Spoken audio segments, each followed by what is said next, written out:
Okay, back. It's been a little while, but I'm gonna do a little painting of this happy dog because that's how I feel after finally getting this stupid thing out, finished, done. Don't have to worry about it anymore. Well, I still do have to worry about it, but at least it's out. It's out in the wild. I can let go. So let me see.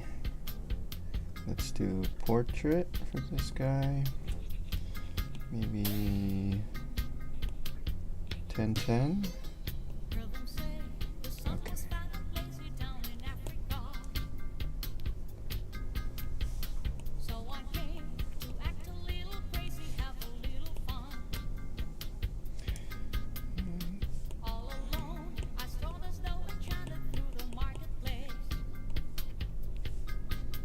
This is too yellow.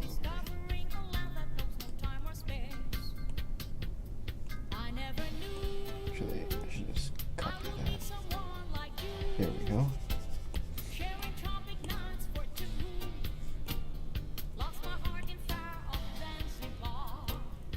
Yeah, so instead of trying to go lighter with the value, maybe just you can actually go lighter by lowering saturation sometimes. You can see. So more saturation will generally be darker.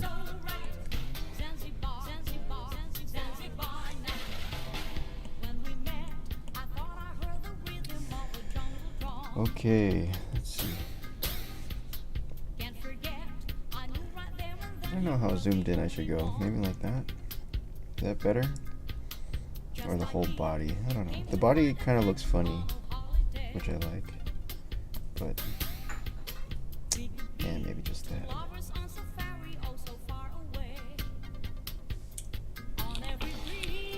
Hello? Hmm? What style are you? Oh yeah, that's this is the Doggo smile.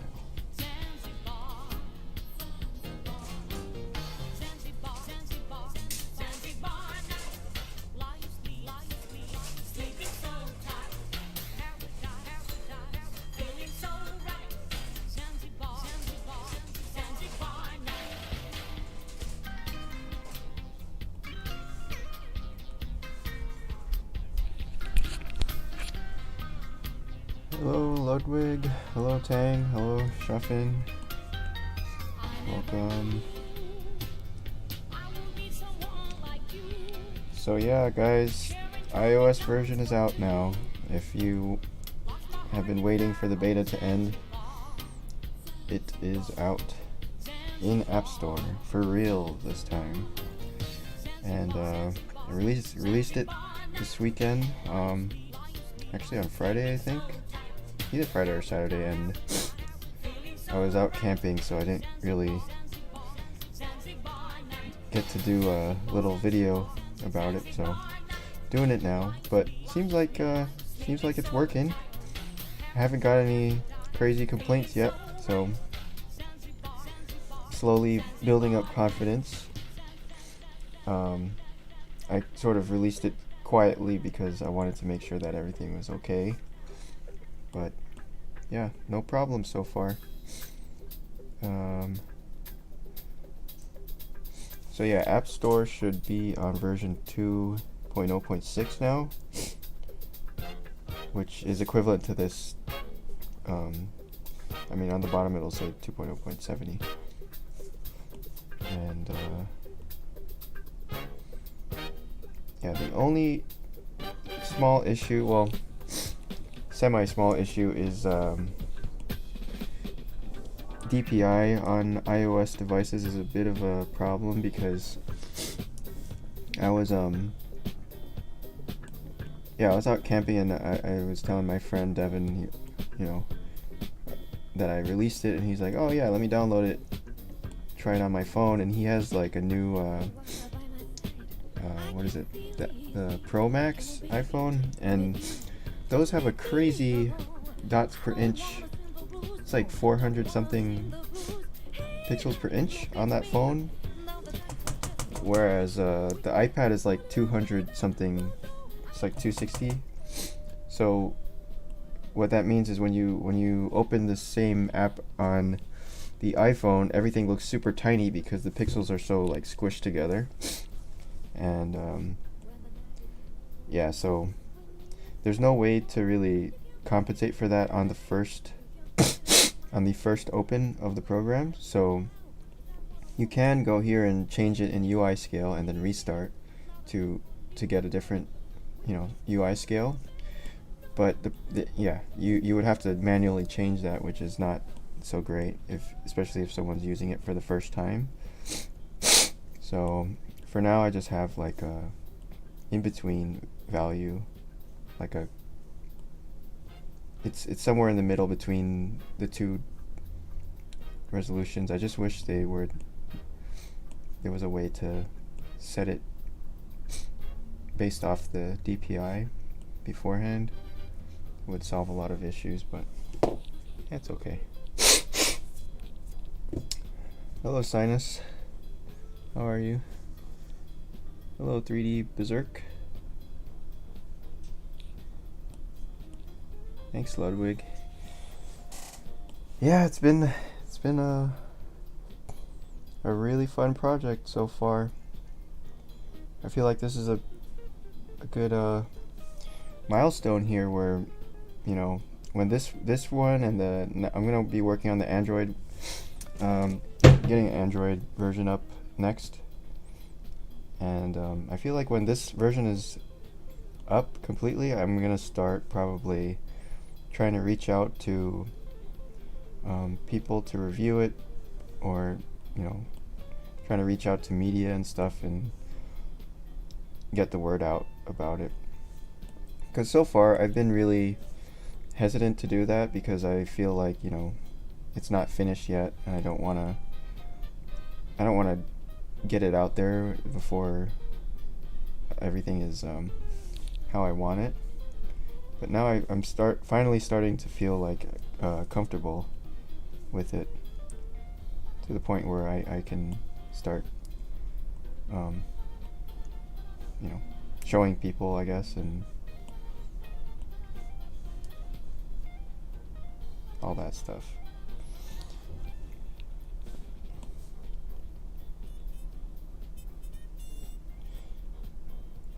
And I'm sure there's going to be still some little things to iron out on this version. It's definitely not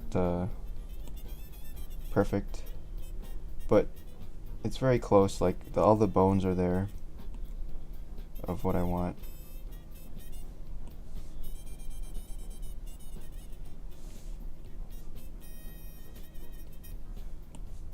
I think a lot of the challenge too will be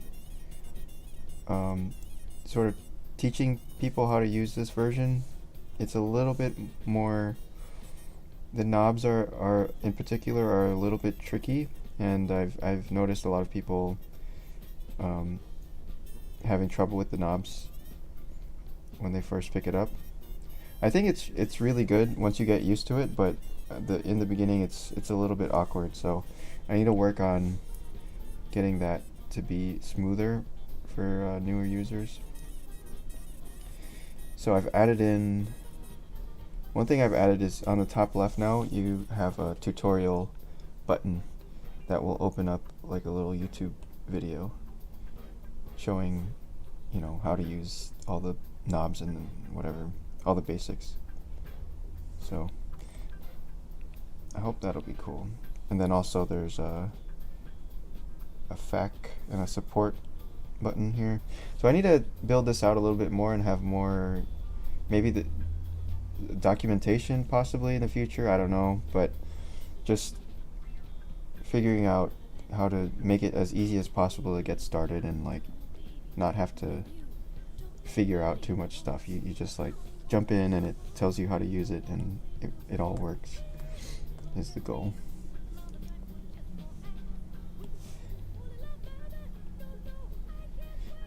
The old version of Heavypaint actually had a whole like built-in tutorial that would even like, it would move the sliders and move stuff around for you.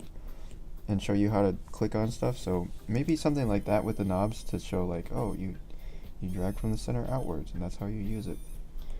Because I think it's a little bit weird. I don't think people are used to dragging so much on these kind of interfaces.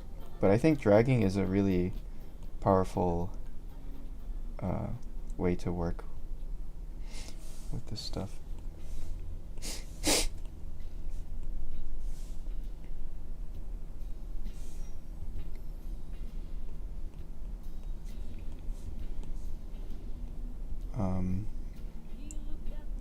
Yeah, and I know a lot of people do miss the slider for size, so I might end up adding that back in eventually as an option. But I gotta figure out where it's gonna go even, because this little toolbar is getting a little bit chunky lately, you know? So it's harder to find space with the more stuff you have, I guess.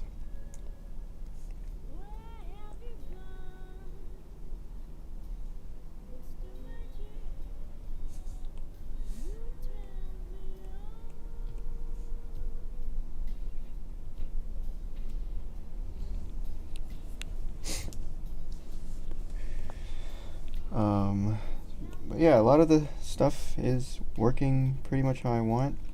This is the new transform tool. It's got actual buttons here now, so you can, you know, go like that.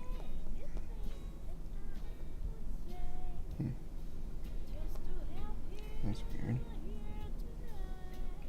But yeah, one thing that's different about transform now is that you can zoom pan while you're in the tool, and before you couldn't. So that's a nice thing, in case you need to, like, you know, see what the composition looks like.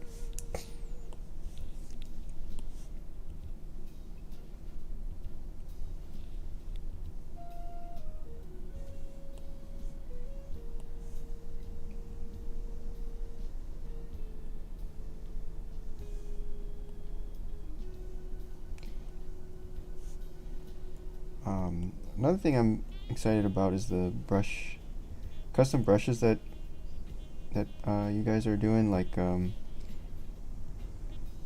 Bruce is making some custom tools, and he said he was planning to release them maybe in a couple of weeks, and that'll be basically the first one ever. So it's gonna be like a little bit of a test trial of like how can you even, you know, how is that going to work with installing them, and like how do we organize the tools in a way that's really easy to transfer to other people.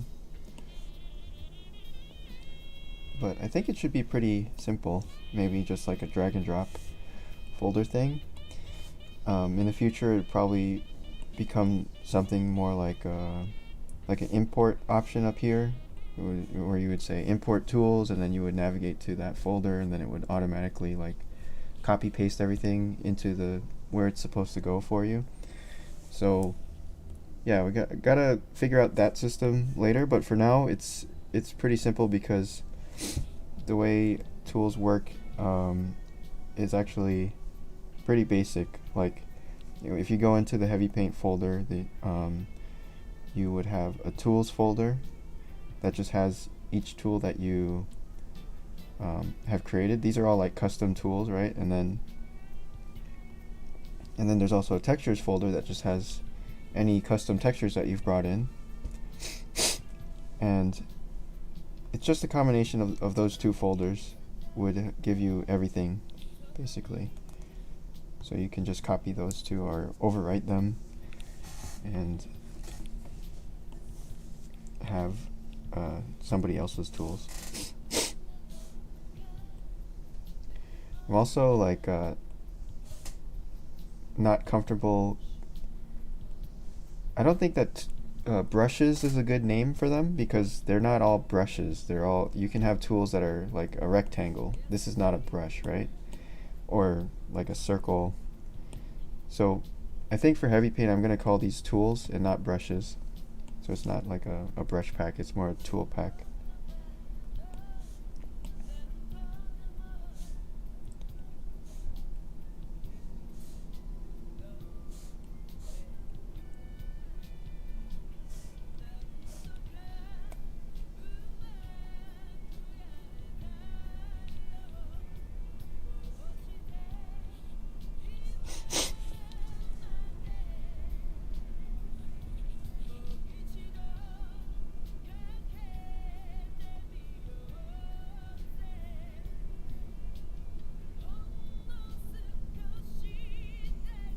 Hey, thanks, Crogdine.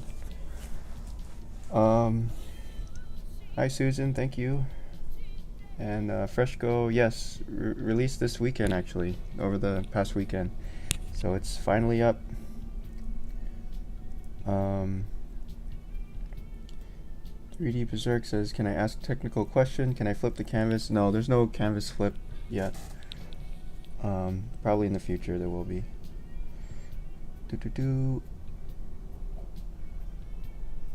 Very similar to your Blender config, the dragging. Yeah, I think dragging is a very useful and underused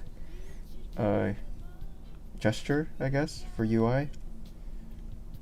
Especially with this size stuff, you can be really accurate with it. Like, because the farther away you drag from the circle, I don't know if you guys can even see what I'm doing, but because you can either slice in the direction that you want, or you can go really far away and get more precision, because it's just like pointing to where my pen is, which you can't really do with the slider. Because one problem with the size slider, the old slider, is that a lot of people complained that there wasn't enough control for smaller sizes, but I think this knob gives you more control actually than the slider did.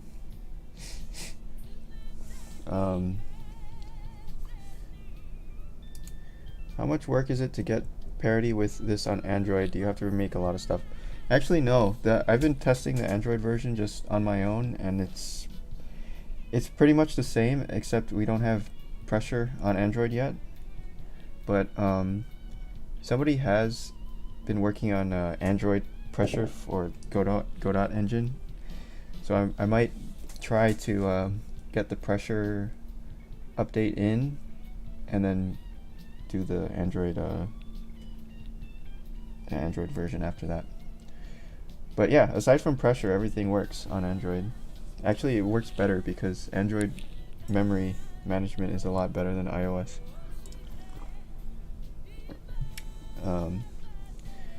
Let's see. The thing that would kill me 100% is a selection tool.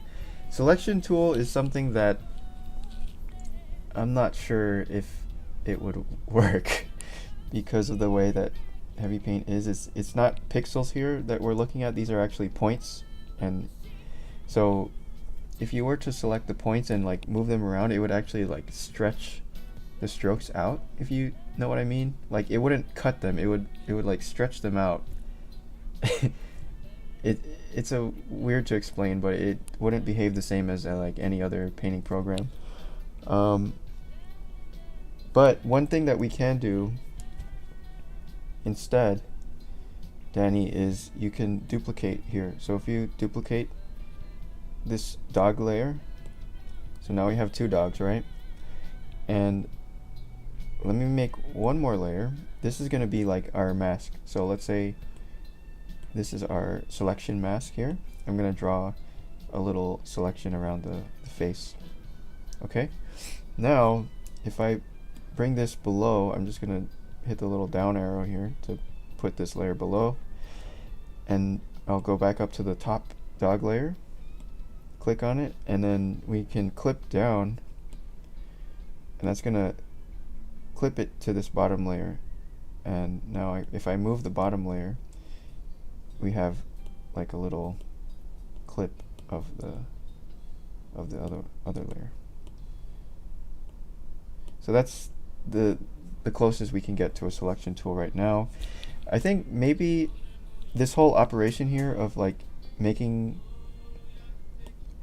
a lasso, and it could be turned into a little tool where it makes the selection, it copies the below layer, and it clips it all in one step. So that could be a tool there.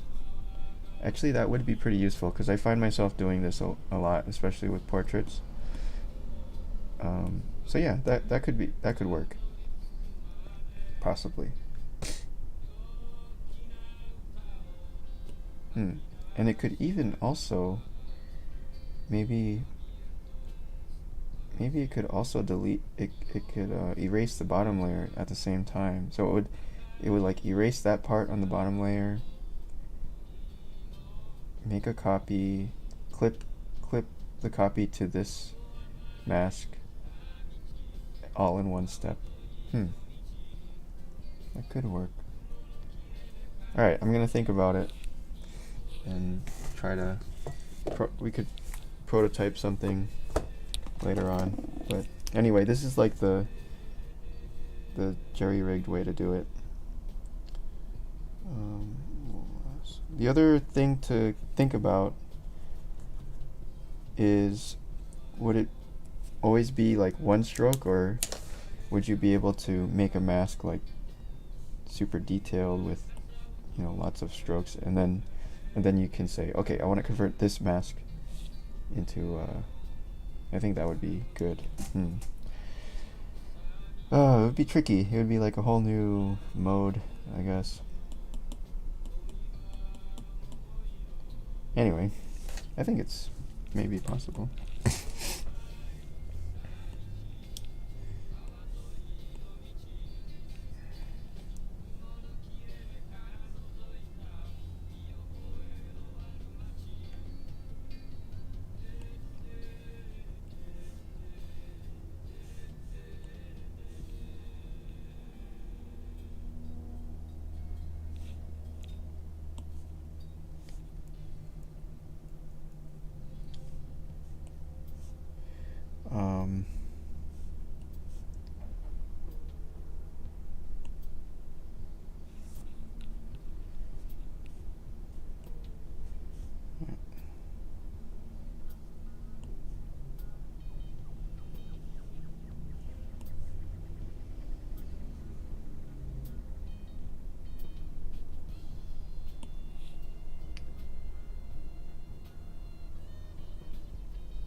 Check out Samsung Notes for how selection could work. There you just select the whole stroke if a point of it is inside your selection. Well, yeah. Maybe it could work. I'm just trying to think.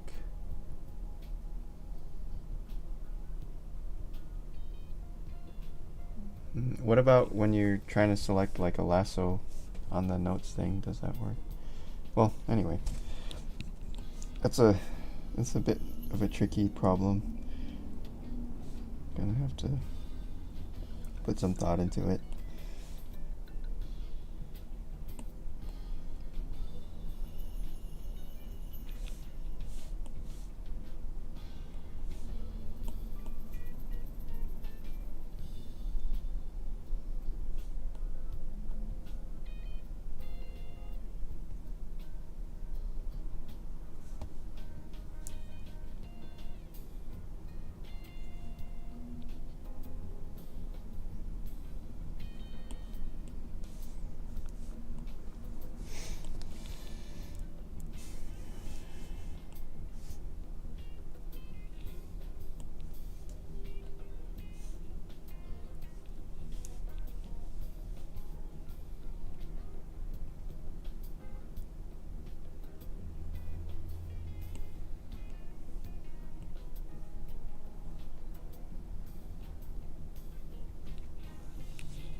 Looks kind of weird.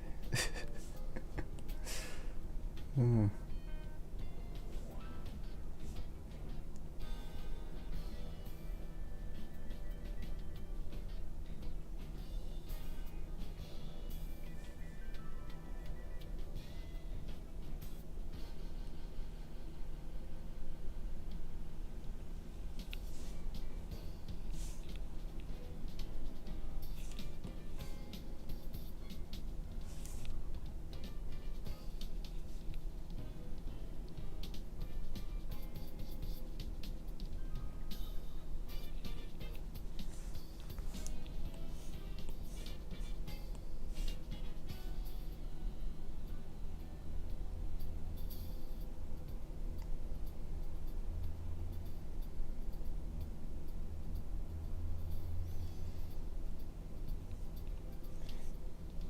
Oh.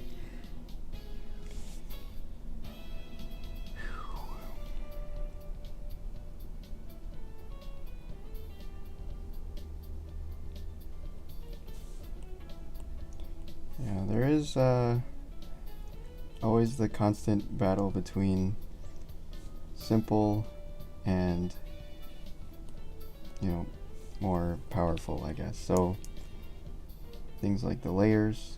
For a long time I was resisting layers, like, oh, layers are stupid, we don't need layers. It's more fun to paint without layers anyway. And then, you know, right now I'm resisting, like, oh, I don't want to put in blending modes and, you know, color overlays and all that, because that's gonna ruin.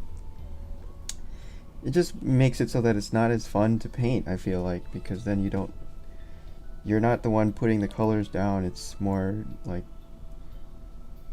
you know what I mean? It sort of breaks the game of painting, you know? Like, if you play a video game and you have all these things that help you play the game to the point where it's too easy, or it becomes not fun anymore. So it's something like that. But at the same time, there's the enjoyment of painting, and then there's also being fast, I guess. So sometimes you need it to just be faster, and, you know, it's faster, or you have more control if you have those blending modes and the layers and everything. So it's like, yeah, it's a balance between those two competing and opposite forces.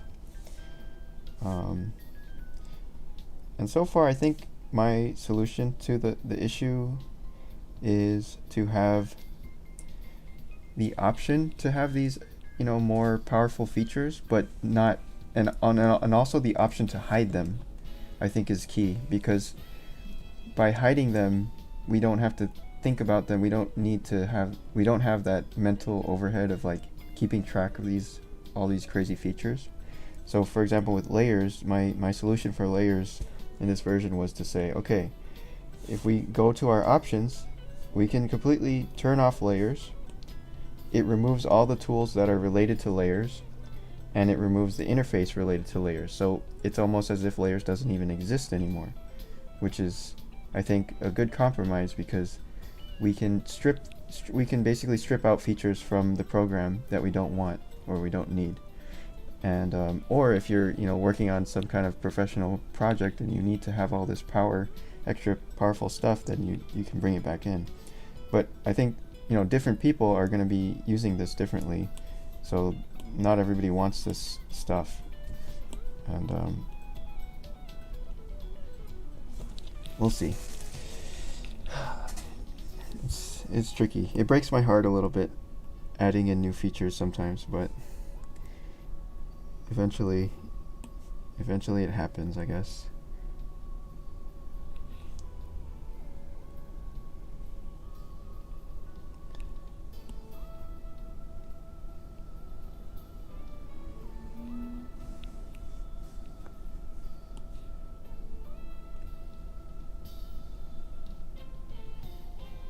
Yeah, basically whenever I add in a new feature, I can already see the comments from people saying, like, oh, I liked it better when it was the old way, or whatever. And so I'm kind of like building in like a backup, I guess, of just, oh, you can just turn it off if you don't like it.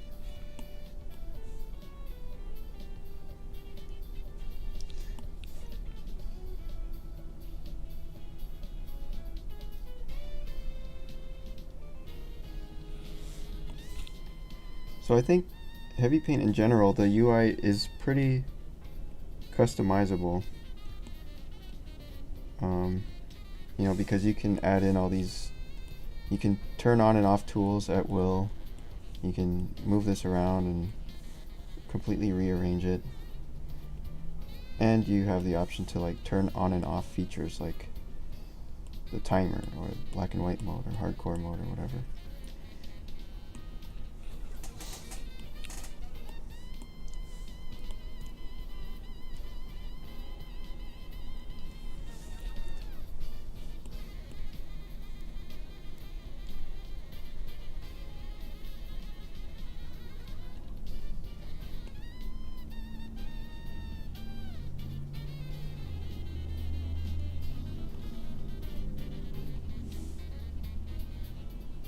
His cheek needs to come out more. He has such a happy cheek.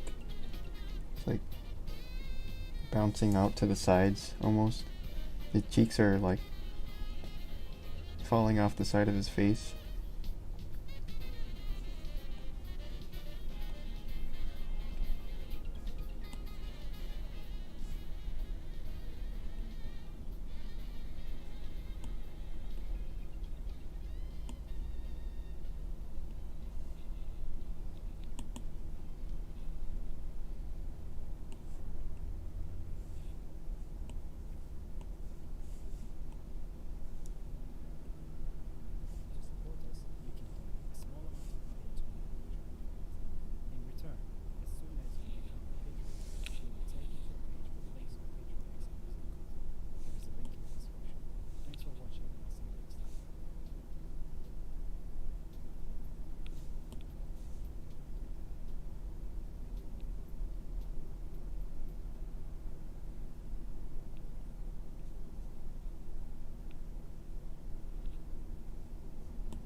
Okay, I'm struggling with this. The proportion of this is the little brown part is a lot smaller.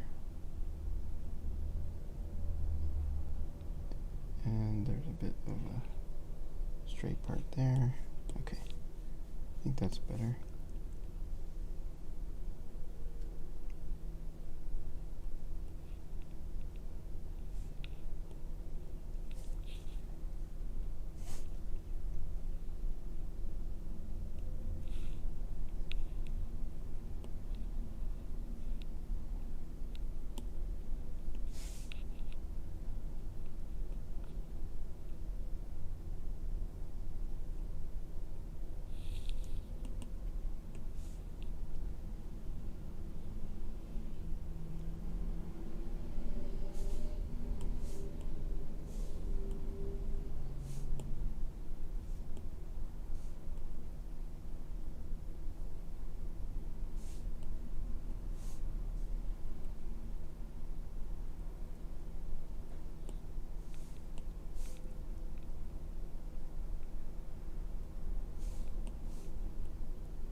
How do you screen record your drawing? You can just use the default app from Apple. Like there's this little record button on the right side. I don't know if you can see it. This lets you screen record. And Android has something similar, I think, like the basic Android screen record app or whatever.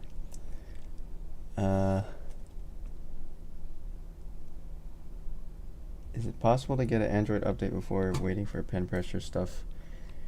Yeah, I'm probably gonna put out a version without the pen pressure because that's gonna be a whole nother thing. So, yes.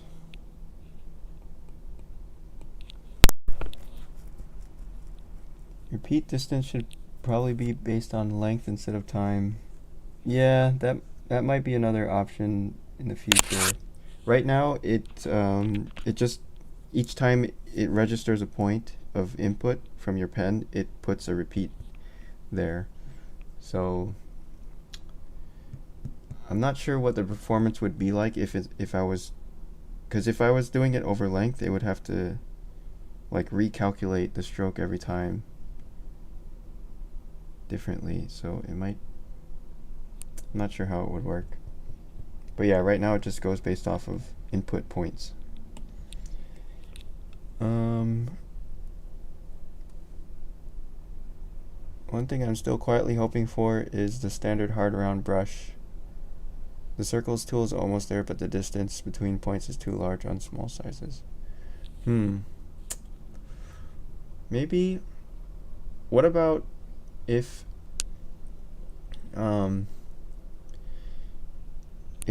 we just, one thing I actually want to do is have a draw tool that has rounded corners. So it would be like, instead of having a flat end, it would round it off like that. So that, I think, will solve that issue when that gets done. So the way this would work is it just has to detect whenever it has reached the end and then do a little loop at the end for you.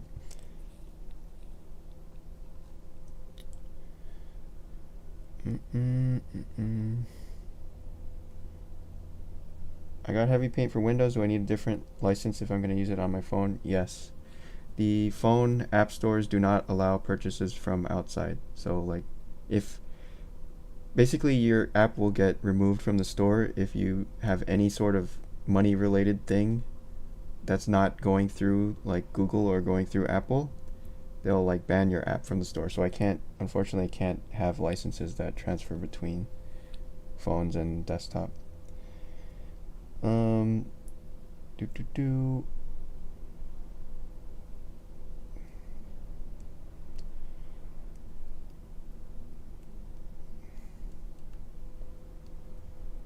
But yeah, on mobile it's like $5, so hopefully that's affordable enough for like 2.5 years worth of work.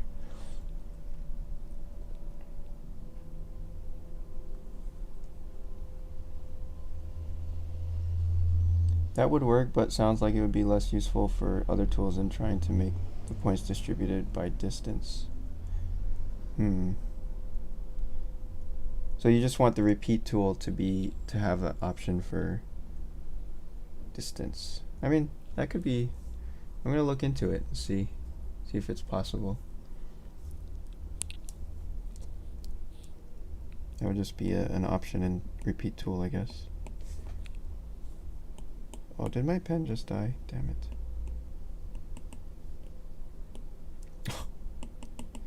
God damn it. Alright, my Apple Pencil just died. Let me try to charge it in this stupid charging method.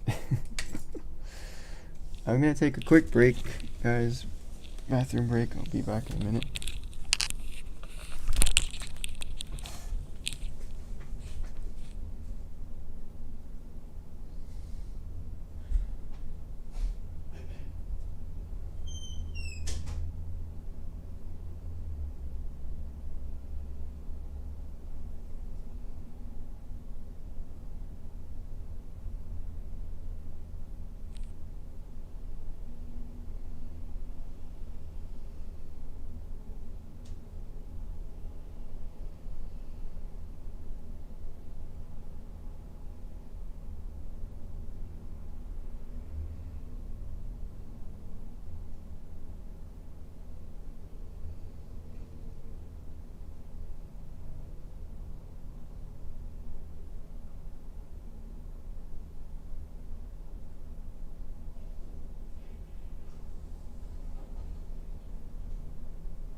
What happened to the music?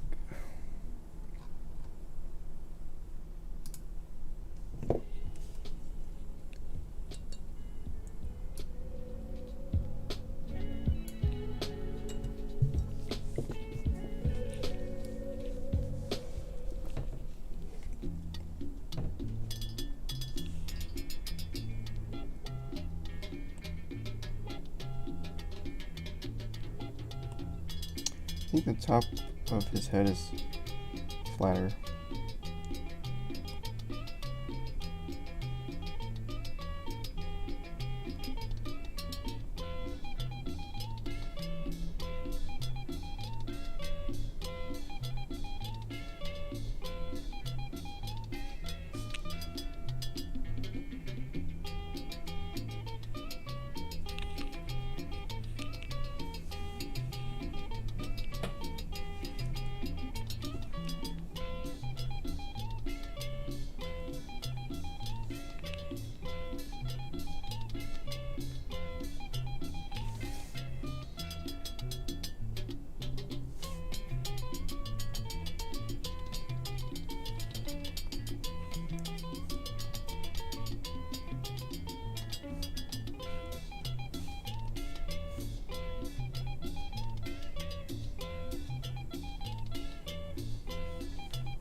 Are you aware of the UI resizing bug? What is that?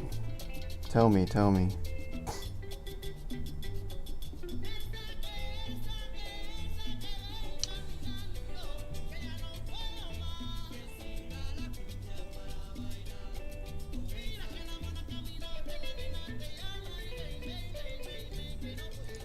Yeah, unfortunately I don't think this engine has access to Samsung S Pen like gestures.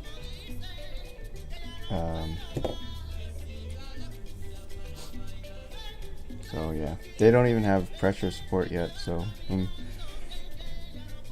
one step at a time, you know. I can't like go ask them for gesture support if they don't even have pressure for any Android devices, much less Samsung specific features. As much as I would like it too, because I have the Samsung too, a Note, but yeah, it's a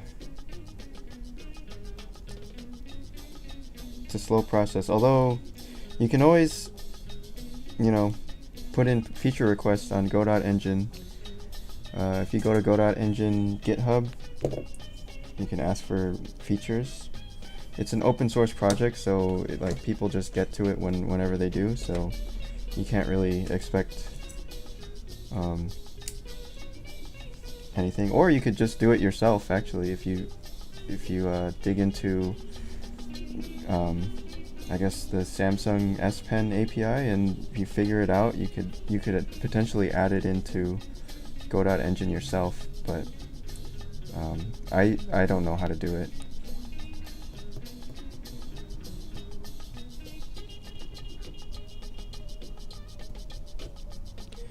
If you resize UI to the lowest possible size, things become impossible to click. On iPhone 12. What model iPhone 12? I know that the Pro Max is like ridiculously high DPI, so things appear really small, which is definitely an issue.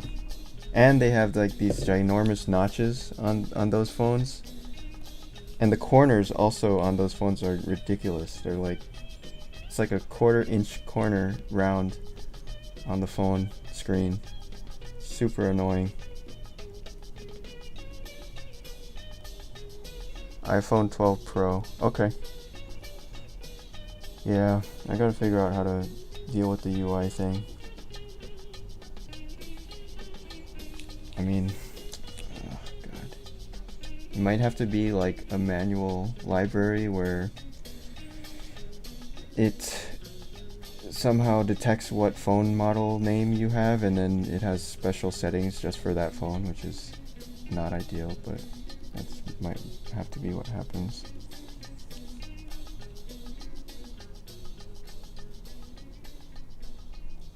Whose dog is this? I have no idea. Somebody on the internet.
Yep, that's correct, dude.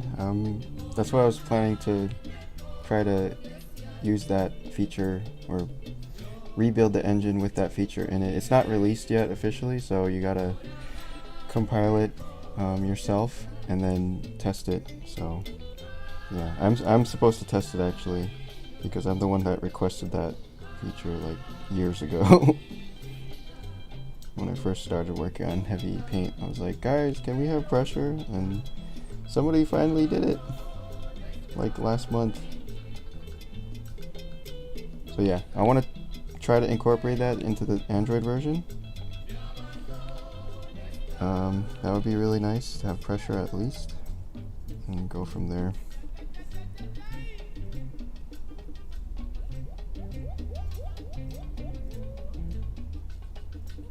Yeah, that's me, Heavy Poly, right? I'm the one who made the request like forever ago.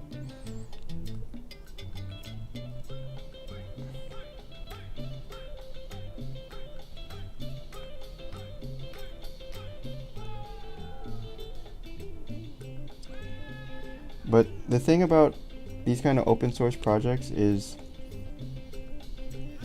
sometimes it's faster to just do it yourself, you know, because that's sort of how the open source thing works. Like, you can ask for stuff, or you can just put it in yourself. Like, for iOS pen pressure, that was my first contribution to the project because it was taking so long and nobody wanted to do it, so it was like, okay, we just have to figure out how to do it ourselves and put it in. And that's how open source gets better, I guess. Like, you just, random people, anybody really can contribute to it.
Oh no.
automatically delete your huge list of YouTube comments? Wait, why would you want to delete your YouTube comments?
Okay.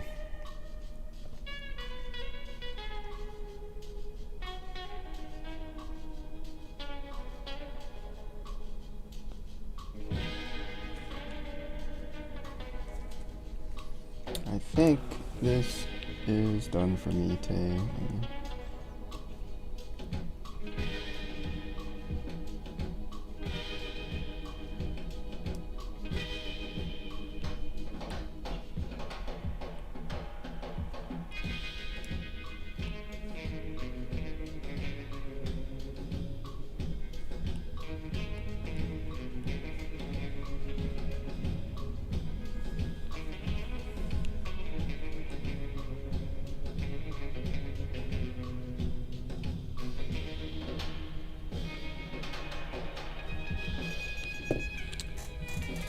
Okay, guys.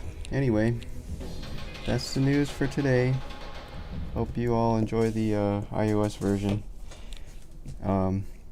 Okay. See you all next time.